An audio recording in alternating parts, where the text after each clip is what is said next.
dans cet épisode de Pellegrini Real Uncensored.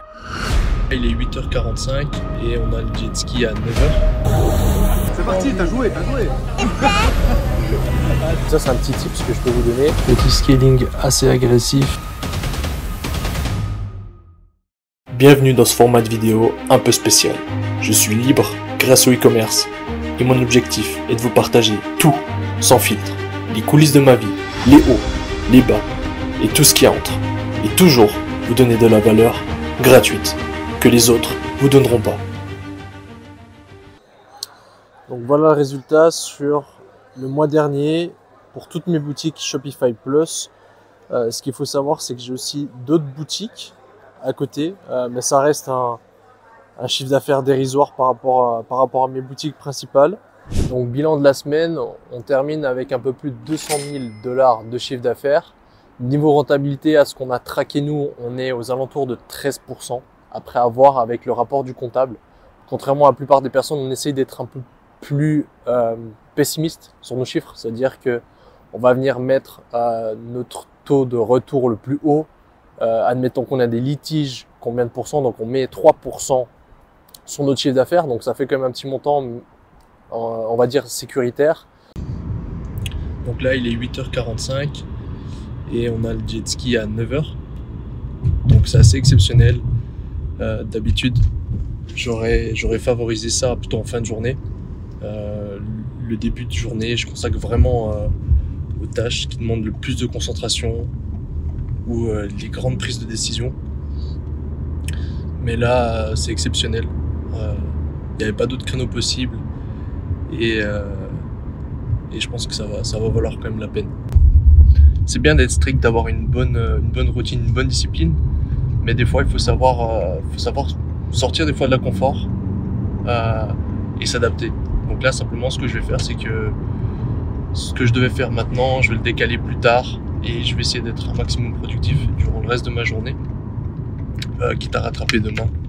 Mais c'est important des fois d'être flexible parce que là, j'aurais manqué l'opportunité de faire un jet ski avec mes amis.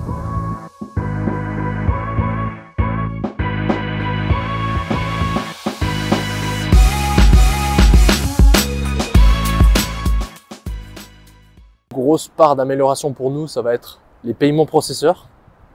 Actuellement, en étant en Suisse, on paye 5,9 pour PayPal et avec Shopify Payment et Stripe, même après avoir négocié, on est quand même assez élevé pour tout ce qui est paiement à l'international parce que comme on est en Suisse, comme on est en euros, tout ce qui est en dollars par exemple, on est environ à 5% quand on calcule les frais de change de Shopify Payment. Aux US, niveau paiement processeur, le but c'est d'ouvrir quelque chose aux US pour avoir des fees beaucoup plus bas. Ce qu'il faut savoir, c'est que par exemple pour PayPal, on peut avoir des PayPal US à 2,5 de fees. Donc c'est énorme. En fait, on se rend pas compte, mais par exemple sur du 30 000 de chiffre d'affaires, je vous laisse calculer ce que ça fait de gagner en fait 2,5% de fees. Un joli petit bénéfice net en plus chaque jour. Donc là, ce que je vous conseille de faire régulièrement, c'est dès que vous augmentez de volume, négocier avec votre agent. Nous, là, on a négocié 5%. Donc 5% sur le coût produit. Pour 10 000 de coût produit, je vous laisse calculer, ça fait 500 balles en plus chaque jour de bénéfice dans votre poche. Donc ça, c'est vraiment important de toujours pouvoir optimiser ses marges. Donc on s'est focus sur les coûts produits, paiement processeur, comment réduire les litiges, comment réduire les remboursements. Pour améliorer les KPI au niveau des litiges et des remboursements, là simplement, il faut sonder chaque mois votre taux de satisfaction client, voir comment travaille votre customer service, voir comment vos clients notent votre qualité de votre produit, voir comment ils vous notent sur Facebook, voir quel feedback ils vous donnent par email. Et en fait, c'est comme une boucle, c'est que chaque mois, il faut faire mieux.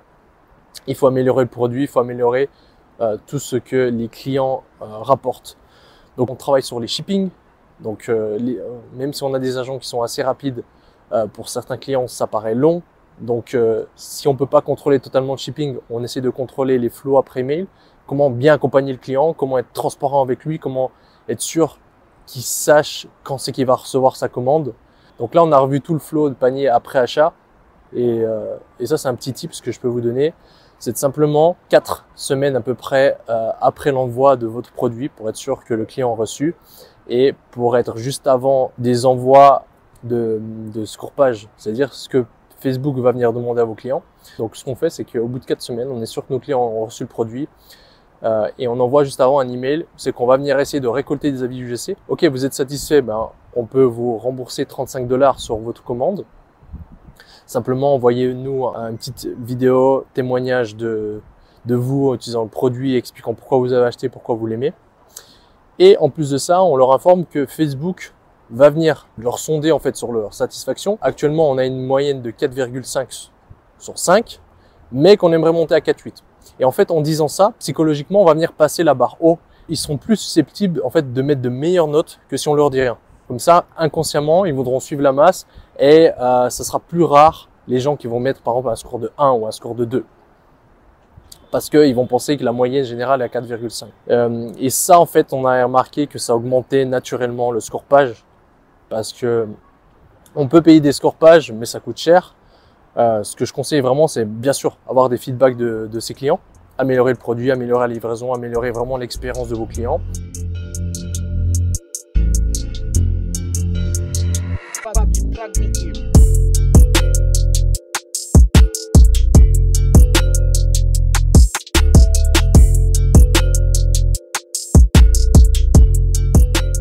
Ensuite, une autre amélioration qu'on est en train de faire pour améliorer la rentabilité, ben, ça va être bien sûr d'améliorer les ROS, donc d'améliorer ce qui est AOV, d'améliorer conversion rate. Donc ça, chaque semaine, on a des tests qui sont mis en place pour améliorer l'AOV, pour améliorer le taux de conversion.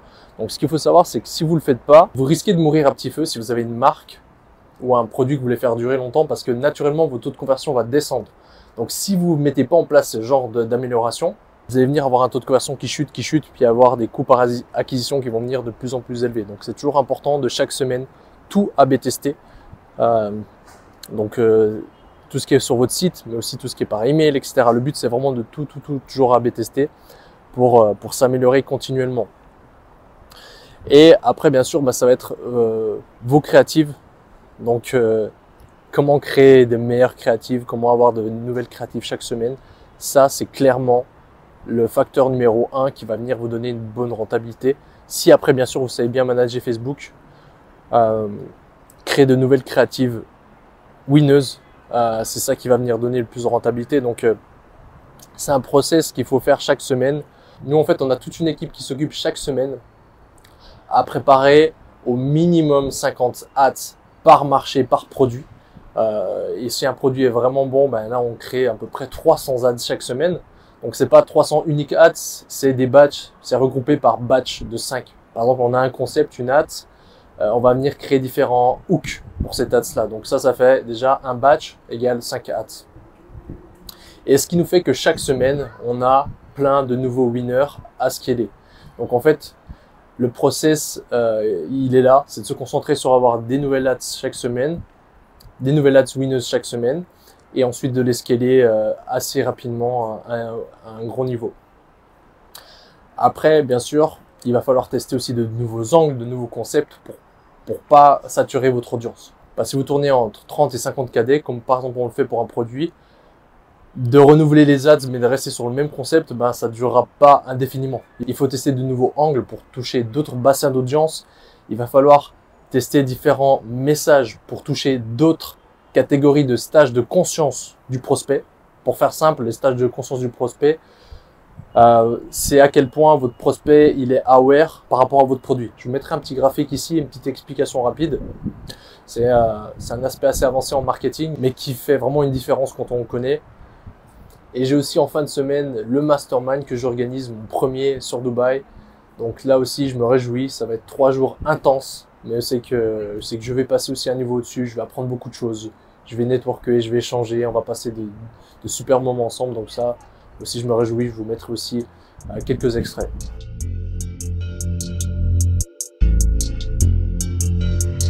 C'est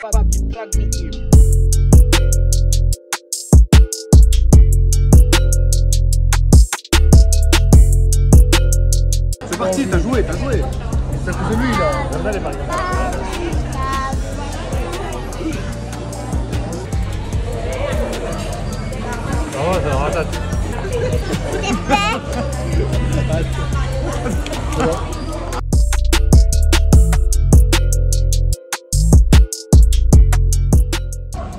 Donc quoi appris au niveau du business? Donc là le focus actuellement déjà c'est de finaliser le mastermind que je prépare sur Dubaï.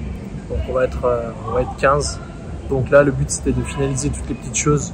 Ça demande du temps, ça demande de l'énergie pour que tout soit parfait pour les participants.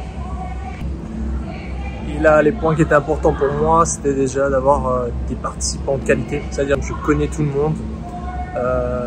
Et au niveau des intervenants, c'était d'avoir vraiment des intervenants qui puissent apporter une grosse valeur ajoutée. On a vraiment du très lourd au niveau des intervenants. Moi, je me réjouis en grande partie. J'ai fait cet événement pour apprendre aussi, passer un bon moment et passer un palier au-dessus au niveau business. Parce que quand tu passes 3 jours comme ça avec des entrepreneurs intermédiaires avancés, que tu apprends plein de choses, que tu parles business du matin au soir, tu passes un niveau au-dessus. Et ça a été le cas durant mes derniers masterminds. Et c'est pour ça que j'en ai organisé un moi-même cette année. Donc hâte de voir ce que ça va donner.